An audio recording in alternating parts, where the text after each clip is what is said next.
Hey everybody, welcome back to another episode of Going the Distance, the videos where we talk about sports and music.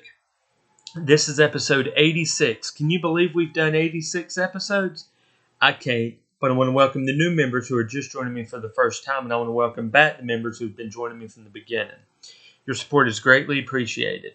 So as always, before we get started, hit that thumbs up button and like the video.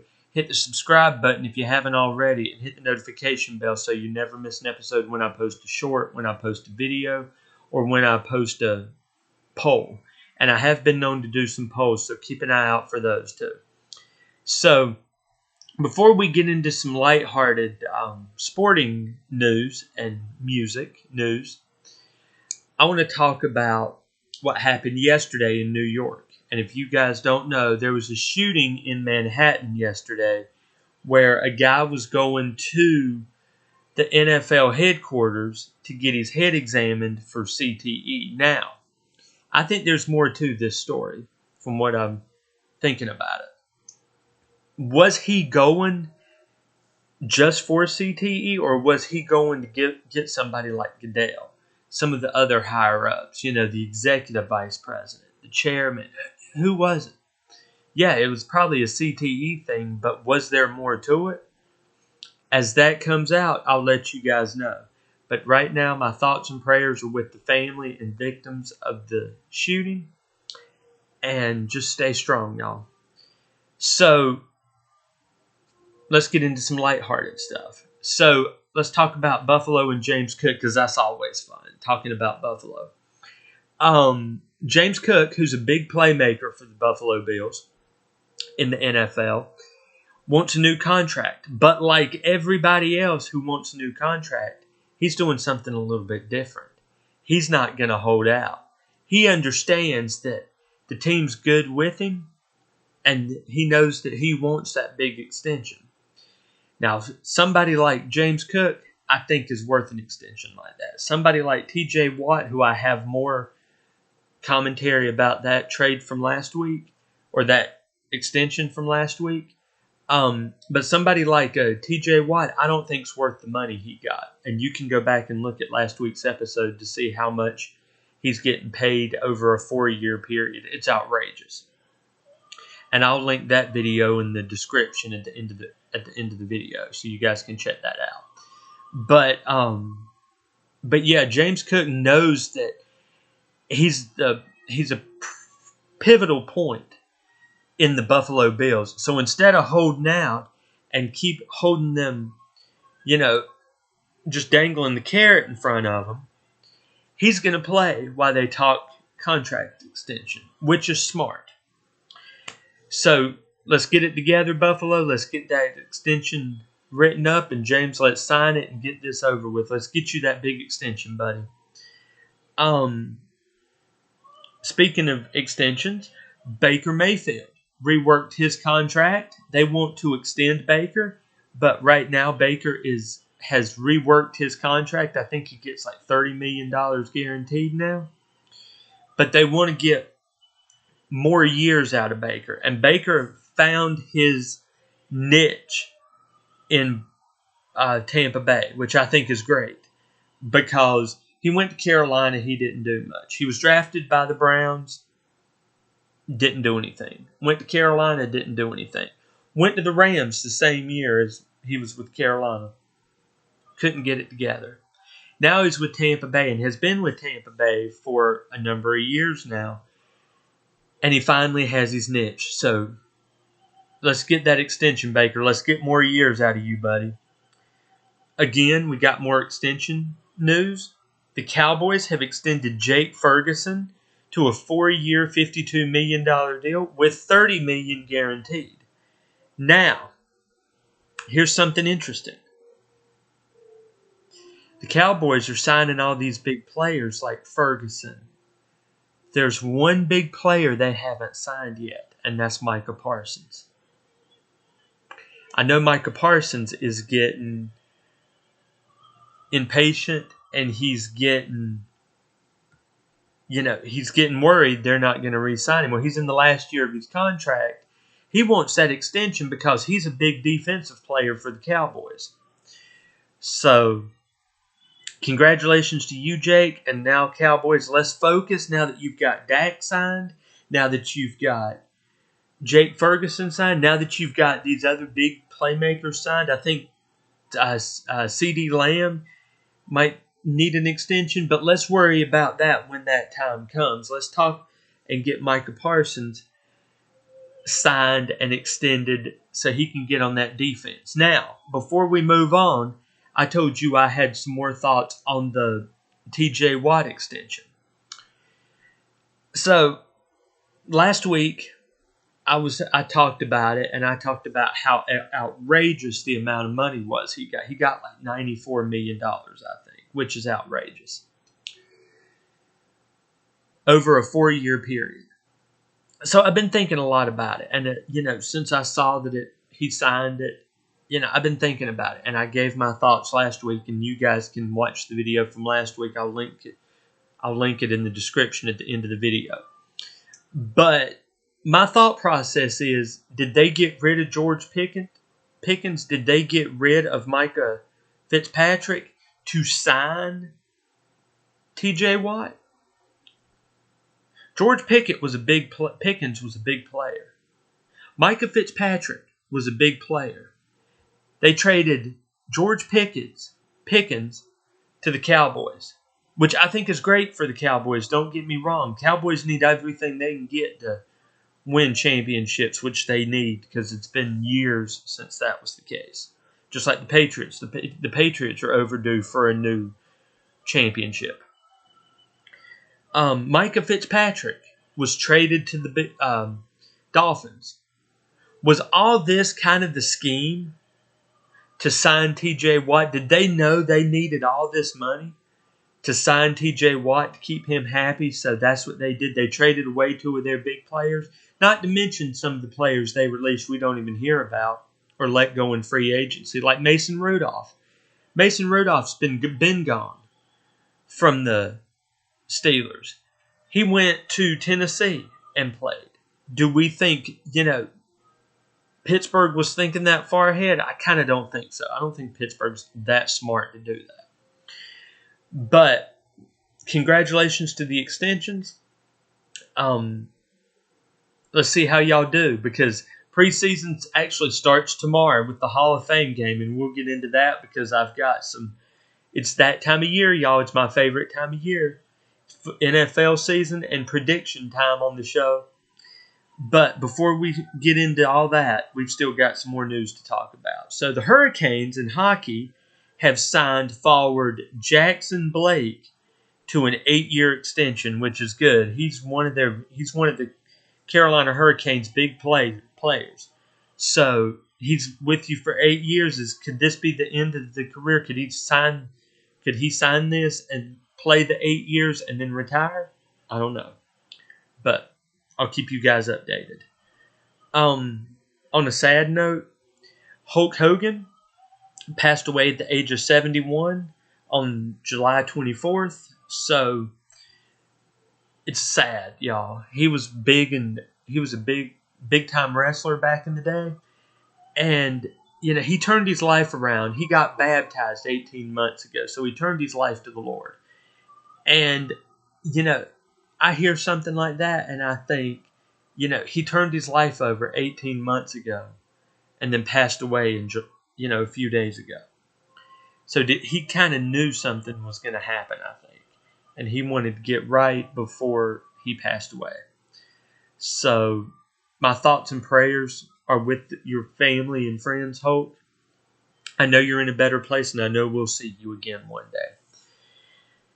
But speaking of wrestling, I don't normally cover wrestling, but, this is something that needs to be talked about. A few days ago, actually yesterday, Vince McMahon, former CEO of WWE, was involved in a car accident. Well, now they're saying that this was his fault.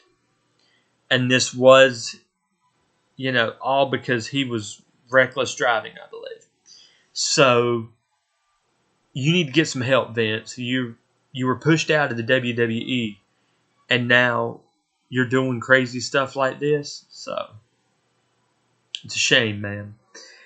Another football note, Isaiah Likely is to have surgery on his foot, so he'll miss at least 6 weeks of the season, preseason, and 6 weeks of the regular season. Now that's a big deal because last year Isaiah Likely was a big time Lamar Jackson target. So get better, Isaiah, and we'll be looking for your presence again in about 6 weeks. Now, speaking of football again, Carrie Underwood has been named as, for the 13th year, she's coming back to the NBC as the song at the Sunday Night Football. So I think that's good because I used to really like what Carrie did back when she first started doing her football song on NBC, and then it just got to where it just sounded like Miranda Lambert, and it just sounded, not Carrie Underwood, and even the way it was presented wasn't Carrie. So I hope this year they go back to the Carrie Underwood that we know and love, because this is not the Carrie that we know, and this is not the Carrie that we want to see. We want to see you, Carrie. We don't want to see a knockoff Miranda Lambert or anybody else that you want to throw our direction. So get it together, y'all. Get it together, NBC. Get it together, Carrie. So, as I said, the Hall of Fame game is actually tomorrow night. I'm filming this on Wednesday, so it's Thursday night. And those two teams are the Chargers and the Lions playing Canton, Ohio. So these games don't matter. I know these games don't matter, but it's football, y'all. Football's back after 6 months. So let's start some predictions. So we got the Chargers and we got the Lions. Now I know their starters aren't going to play. However, we know the starter for the Chargers tomorrow night is going to be Trey Lance. Yes, Trey Lance left Dallas after his 1 year and went and signed with the Chargers to back up Justin Herbert. And Justin Herbert doesn't even need to play this preseason. Like Jared Goff for the Lions. Well, Justin doesn't need to play. I think after some of the stupid mistakes Jared did last year, I think he may need to go in for a few series just to calm himself, because he was making real rookie stupid mistakes in really important games, like, a playoff game. Y'all remember he made some stupid move last year in the playoff game, which costed them the game, knocked them out of the playoffs, had a 15-2, 15-3 record, and knocked them out of the playoffs because of him being stupid. So, yes, I like you, Jared. Don't get me wrong. And everybody who knows me knows, I like Jared. I like Detroit. I like aspects of teams. But my top two are the Patriots and Cowboys.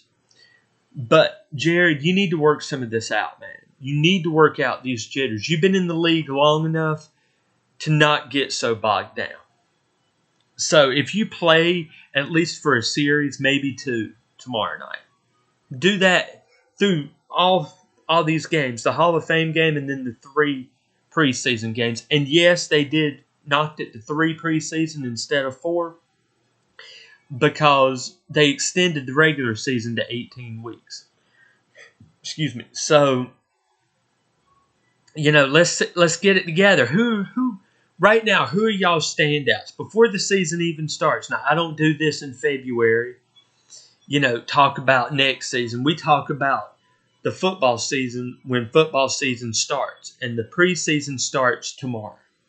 So for all you new subscribers, who's y'all's favorite teams?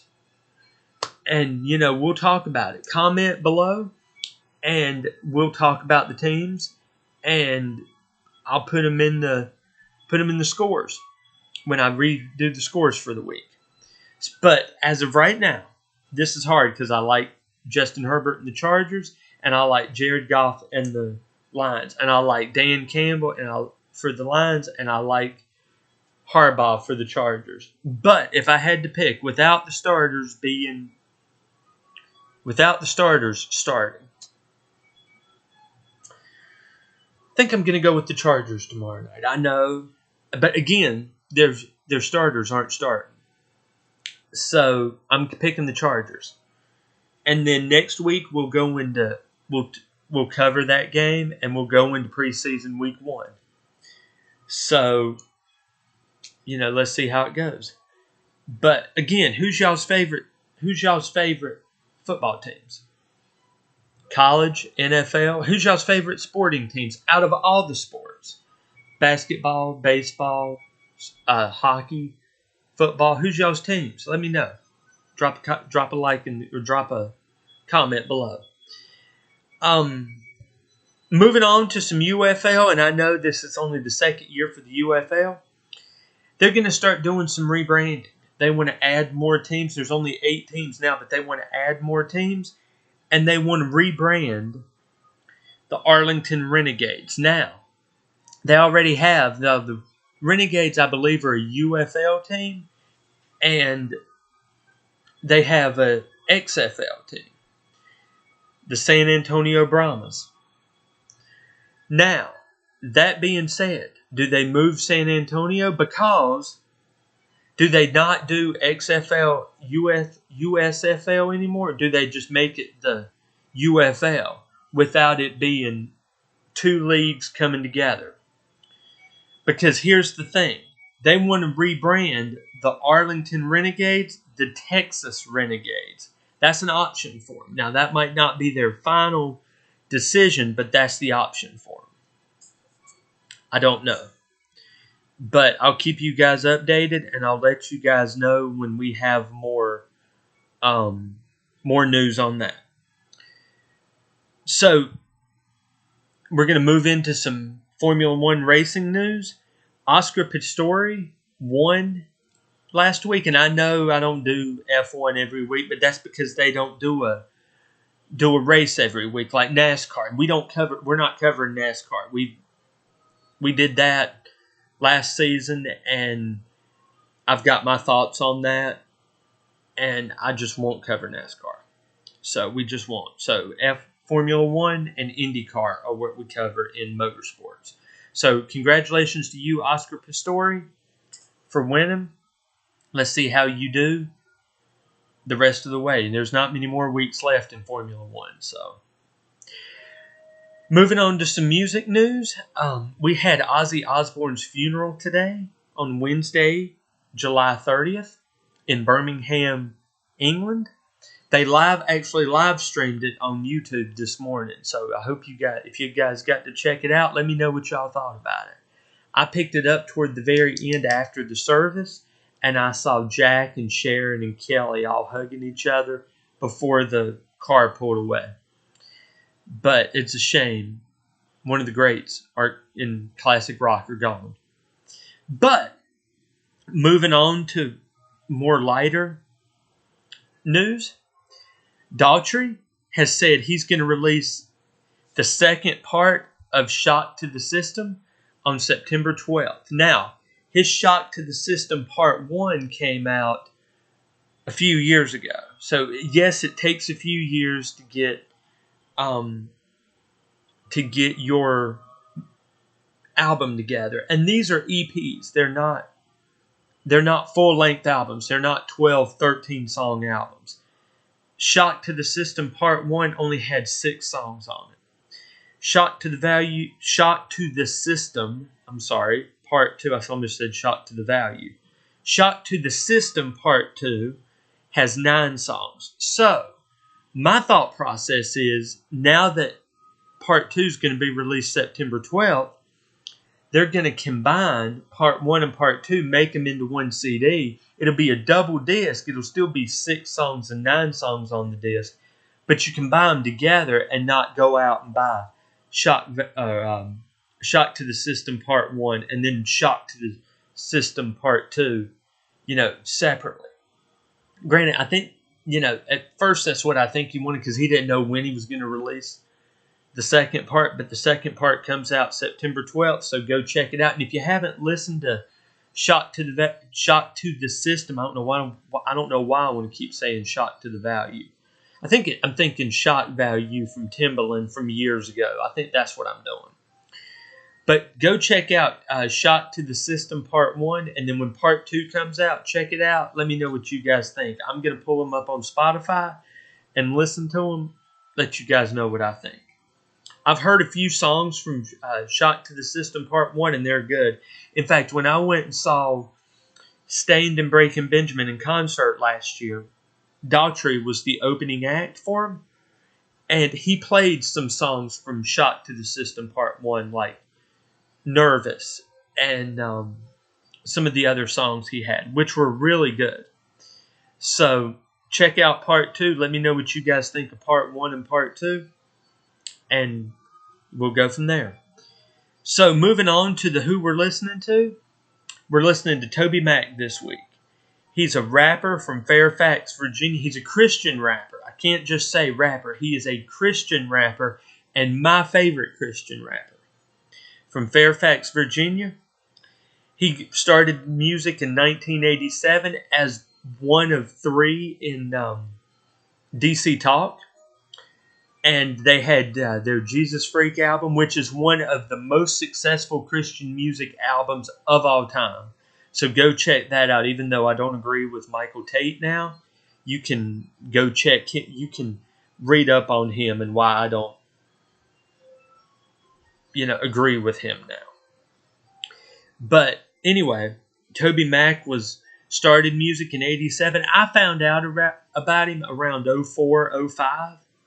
His debut album was called Momentum, but he didn't really get his footing until Welcome to Diverse City, which was his second album. And Diverse City is his band name because he had DC Talk with two of his friends, Michael Tate and another buddy.